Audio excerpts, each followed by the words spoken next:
menarik suara Gen Z ini berarti akan live sosmed, TikTok, Jakarta. Pasti mau nggak mau. Bang Rano Karno mau niruin Pak Anies nge-live TikTok untuk ngambil suara Gen Z. Itu jalan-jalannya Jokowi yang belum terselesaikan. Mulyono. Masing-masing cakup itu diberi kesempatan menyampaikan gagasan dan program kerjanya menata Jakarta. Jika kalian kemudian dibodoh-bodohi untuk menyerang pemerintah, ya, yang ujung-ujungnya Pak Jokowi kemudian dibenci oleh rakyatnya sendiri. Mas Pram itu dipilih karena Bu Mega nggak suka sama Anies. Ada potensi 51% itu Gen Z. Itu mesti digarap secara spesifik. Adalah orang-orang yang dimanfaatkan oleh ante-ante asing, agen-agen rahasia asing untuk memporak-porandakan, untuk mengadu domba sesama anak bangsa. Bismillahirrahmanirrahim, sudut pandang 1 dimulai. Halo sobat-sobat sudut pandang, waduh gimana nih kabar kalian? Semoga baik-baik saja ya dan semoga selalu diberikan kesehatan. Seperti biasanya kalau barengan sama aku di sini, aku mau ngajakin kalian nih untuk mencari info termenarik apa ya hari ini. Kayaknya aku kasih clue aja deh ya, clue bocoran. Jadi kali ini tuh ada hal menarik, ini berkaitan dengan pilkada, menuju pilkada, serba-serbi menuju pilkada begitu ya. Serba-serbi menuju pilkada, ini banyak hal menarik dari paslonnya ya. Dari paslonnya ada di 2 daerah sih yang menurutku ini menarik gitu.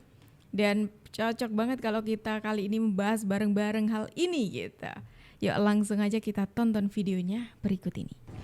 Ketiga cagup Ridwan Kamil, Dharma Pongrekun, dan Pramono Anung tampil santai dalam acara yang dipandu jurnalis senior Andi F. Noya Sabtu malam. Masing-masing cagup itu diberi kesempatan menyampaikan gagasan dan program kerjanya menata Jakarta. Usai acara, ketiganya mengaku senang mendapatkan ruang untuk menyampaikan isi pikiran mereka untuk warga Jakarta. Di samping itu, hal ini pun menjadi ajang latihan jelang debat resmi yang akan digelar oleh KPUD Jakarta. Makanya mungkin cuma saya doang yang berpantun ya. Jadi ingin riang gembira tapi ada isinya, ada substansinya. Saya kombinasi antara hal ringan dengan hal substansi. Asik-asik saja, karena saya dengan Pak Pram sudah lama ya, punya hubungan baik ya. Kalau Pak RK saya cuma lihat di televisi dan beberapa kali udah ketemu, jadi tidak ada kecanggungan. Karena ini baru pertama kali secara terbuka para calon menyampaikan kepada publik.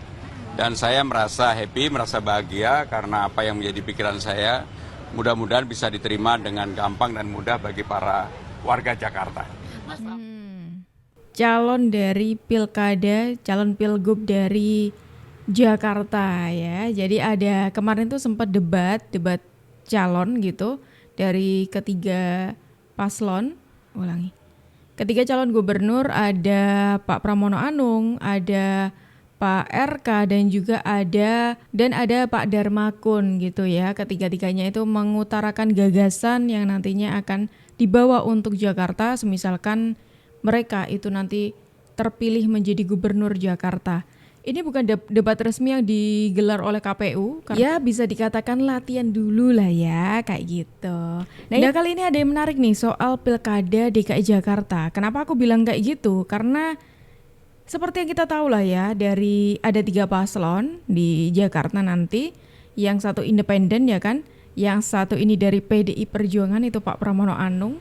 Terus ada Pak RK yang didukung oleh koalisi cukup banyak ya.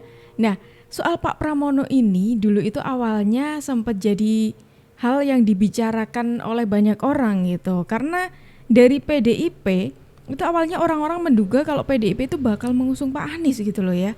Karena kayak ambisinya PDIP untuk menang tuh arahnya sama gitu loh. Kayak ambisinya Pak Anies ingin menang lagi di Jakarta kayak gitu.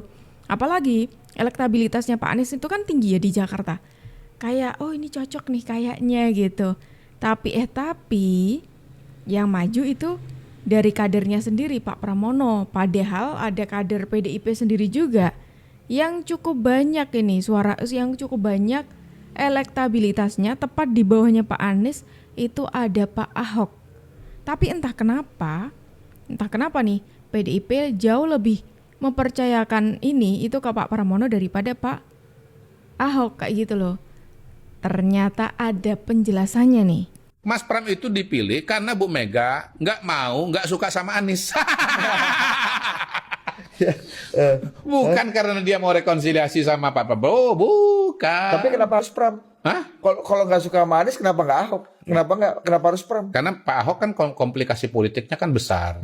Jangan lupa dengan peristiwa isu penistaan agama di tahun 2017 yang lalu. Jadi Mas Pram Bisa itu adalah jalan tengah. Ya? Kenapa? Mas Pram ya di satu sisi merupakan kader ya, dan PDI Perjuangan selalu mengatakan kita pilih kader. Ya walaupun dia tidak punya atau belum punya elektabilitas. Tapi soal elektabilitas itu kan coba disubstitusi, dikompensasi maksud saya dengan adanya Sidul. Ya. Gitu. Ya jadi menurut saya Mas Pram itu adalah pilihan yang tersedia pada hari ini. Kalau bicara hati barangkali Bu Mega sebetulnya maunya Ahok. Ya. Secara hati ya, secara psikologi dan secara elektabilitas mungkin Ahok. Tapi secara politik kan dia punya problem yang sangat-sangat besar. Gitu. Sehingga akhirnya pilihannya jatuh kepada Pramono. Kalau menurut pandangan Mr. Q itu, kenapa pada akhirnya PDIP mengusung Pak Pramono itu karena kalau nangkepku ya ini pilihan paling aman sih ya. Paling aman karena pertama Ibu Mega tidak suka dengan Pak Ahok. Pak Anies, mohon maaf. Pak Anies, mungkin karena takut ya kayak gitulah ya. Pak Anies loncat-loncat soalnya, suka loncat-loncat kayak gitu. Mungkin takut kayak gitu Bu Mega. Makanya tidak suka dengan Pak Anies, meskipun dari beberapa kadernya PDIP sempat ada yang pengen Pak Anies itu diusung oleh PDIP maju di Pilkada DKI Jakarta. Mungkin bisa dikatakan lebih menguntungkan gitu ya kalau melihat elektabilitasnya Pak Anies yang cukup tinggi di Jakarta. Yang kedua, kalau misalkan Pak Ahok nih yang punya elektabilitas di bawahnya Pak Anies, tepat di bawahnya Pak Anies ya, yang pasti tinggi juga ya kan. Kalau semisalkan PDIP memilih Pak Ahok, banyak pertimbangan juga gitu loh. Dan kayaknya bakal susah untuk membuat para anak abah nih ya, para anak abah untuk memilih Pak Ahok kayaknya. Kayak gitu. Jadi pada akhirnya memilih Pak Pramono Anung yang itu menjadi pilihan tengah. Tidak Pak Anies dan juga tidak Pak Ahok. Tidak dua-duanya, itu lebih adil gitu ya. Begitu mungkin ya. Kalau menurut kalian gimana nih? Apakah kalian sepakat nih dengan analisanya Mr. Q kali ini? Coba tulis di kolom komentar ya. Nah ini ada yang menarik nih soal Jakarta lagi. Wah ini gak ada habisnya buat menarik ya. Kalau tadi kita sudah berbicara dari calon gubernurnya, sekarang kita bergeser ke calon wakil gubernurnya.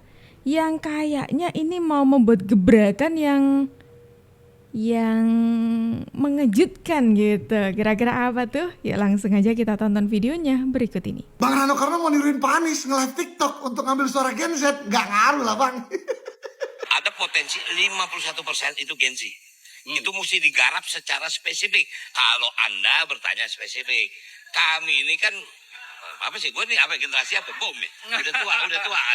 Artinya ini ada tim-tim khusus yang untuk ke sana. Strategi kampanye menarik suara Gen Z ini berarti akan live sosmed, TikTok, siapa? Pasti mau nggak mau. Cuman saya minta maaf, mungkin gemoy saya nggak bisa terlalu luas gitu loh. Tapi itu bagian yang katanya begitu. Ya udah. Wow, Bang Rano Karno mau nge-live TikTok kawan-kawan untuk ngambil suara Gen Z. Ini niruin Pak Anies apa gimana nih Bang Rano Karno? Tadi juga di narasi Bang Rano Karno, gemoynya tidak terlalu luas katanya. Lah, kalau urusan gemoy-gemoy itu berarti niru Pak Prabowo dong, ya kan? Live TikTok niru Pak Anies, gemoy niru Pak Prabowo, mendingan gak usah niru-niru. Jadi diri sendiri aja, gak usah maksa jadi diri orang lain. Punya style sendiri, itu lebih diingat orang, Bang Rano Karno. Lihat dulu tuh Pak Prabowo, cara kampanyenya tetap menjadi diri dia sendiri, tetap tegas walaupun sedikit gemoy, dan itu yang orang suka. Daripada kayak Pak Anies dulu ya kan, tiba-tiba bikin program Desak Anies ke semua kota didatengin, dan tiba-tiba live TikTok padahal dia sebelumnya gak pernah live TikTok, jadi orang gak suka. Aku takutnya nanti Bang Rano Karno sudah live TikTok 3 hari 3 malam, terus tetap kalah, sia-sia lah ya kan semua. Mending menurutku kalau abang mau ngambil suara Gen Z, kalian adu program. Kira-kira apa nih program kalian buat Gen Z sehingga Gen Z ini mau milih kalian. Tapi nggak apa-apa, jangan sampai nggak jadi tuh live TikTok. Nanti saya mampir deh ke live-nya, saya kasih gift-gift yang banyak.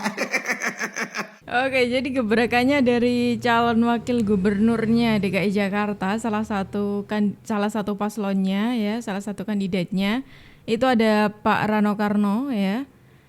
Lebih dikenal juga dengan Bang Dul ini, itu pengen live TikTok. Ini kayaknya kok agak meniru sama apa yang dilakukan Abah gitu ya.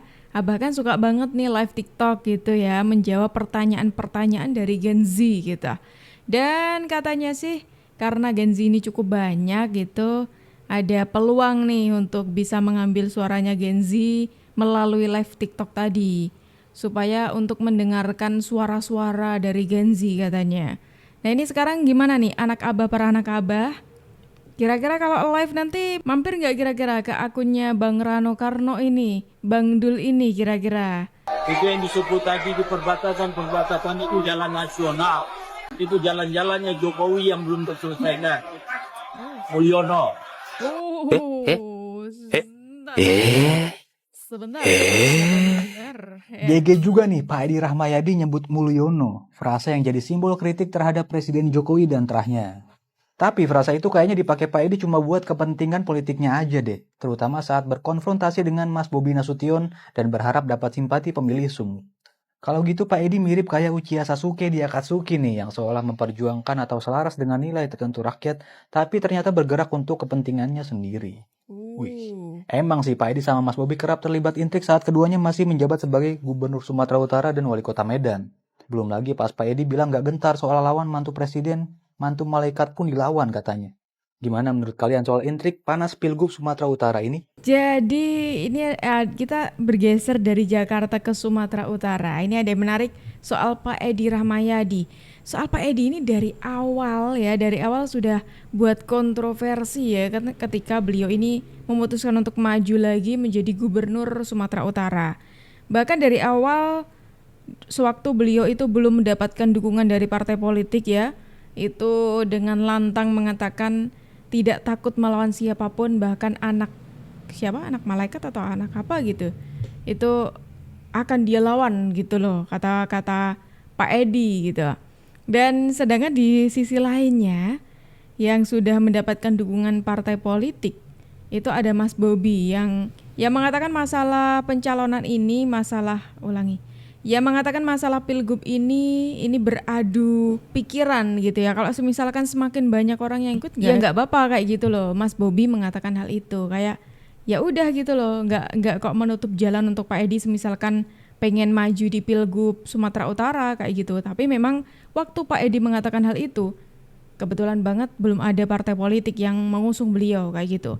Hingga pada akhirnya Pak Edi ini dimerahkan oleh PDI Perjuangan. Karena apa? Ia masuk menjadi anggota partai PDI Perjuangan, yang pada akhirnya Pak Edi ini diusung oleh PDI Perjuangan untuk maju di Pilgub Sumatera Utara, seperti itu. Nah kemarin itu kan waktu pengambilan nomor, itu sempat tuh Mas Bobi sempat menyinggung soal jalan di Sumatera Utara, itu banyak yang tidak mulus gitulah ya, bisa dikatakan seperti itu. Ya berarti secara tidak langsung itu menjadi kritik yang secara kasarnya tuh ngasih tahu lah kalau misalkan fasilitas kayak gini harusnya segera diperbaiki kayak gitu, karena ini kan juga membahayakan pengguna jalan gitu kan. Ini kan soalnya di jalan gitu kan ya. Makanya Mas Bobi menyindir itu, memberikan kritik itu.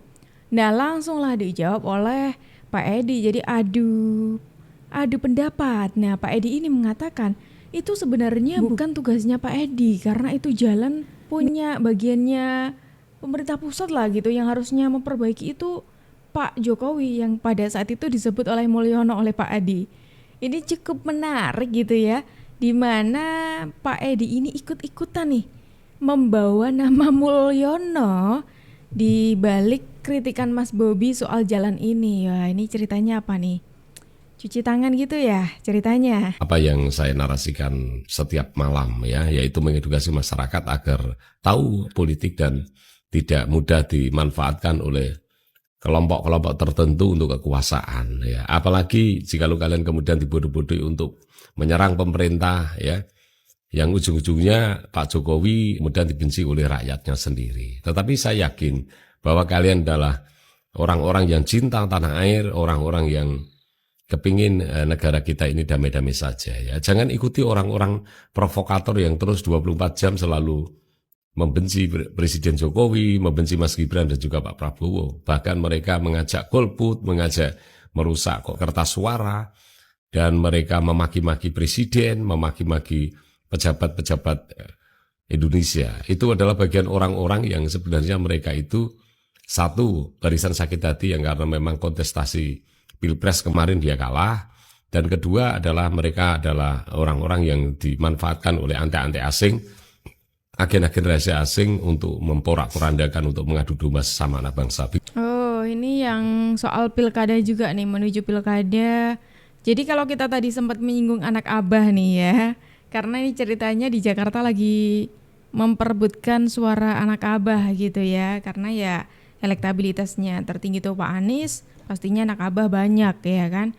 Jadi ada yang menarik, selain orang-orang tuh lagi berebut suara anak abah di Jakarta ya, jadi para anak abah ini menggelar aksi di mana itu coblos semuanya, coblos 3 paslon di Jakarta. Yang secara tidak langsung, benar sih itu tidak golput ya, karena memakai suaranya, tapi memakai suara dengan cara yang salah. Karena kalau menyoblos semuanya berarti hitungannya suaranya tidak sah, begitu ya. Nah itu lagi, anak abah tuh lagi menggelar aksi itu gitu loh. Makanya hal-hal semacam ini tidak sepantasnya, karena apa? Ini jatuhnya provokator kepada ngajak orang-orang untuk tidak menghargai demokrasi. Katanya menyuarakan soal demokrasi, tapi kok mengajaknya hal semacam ini gitu kan, kayak tidak pas gitu loh. Jadi ya sebaiknya hal-hal semacam ini tidak dilakukan, dan teman-teman jangan terprovokasi untuk melakukan hal yang sama, begitu. Kira-kira gimana nih tanggapan sobat-sobatku semuanya? Kira-kira gimana nih tanggapan dari sobat-sobatku semuanya mengenai video kita hari ini? Coba dong tulis di kolom komentar ya. Dan sobat-sobat semuanya, terima kasih banyak karena kalian sudah menemani aku dari awal sampai akhir. Sayangnya kita harus akhiri dulu video kita hari ini sampai di sini, tapi tenang aja karena besok insya Allah kita akan ketemu lagi ya. Jadi jangan lupa untuk klik tombol subscribe-nya supaya kalian tidak ketinggalan info terbaru dari kita. Aku Jub pamit undur diri dulu, sampai jumpa dan terima kasih.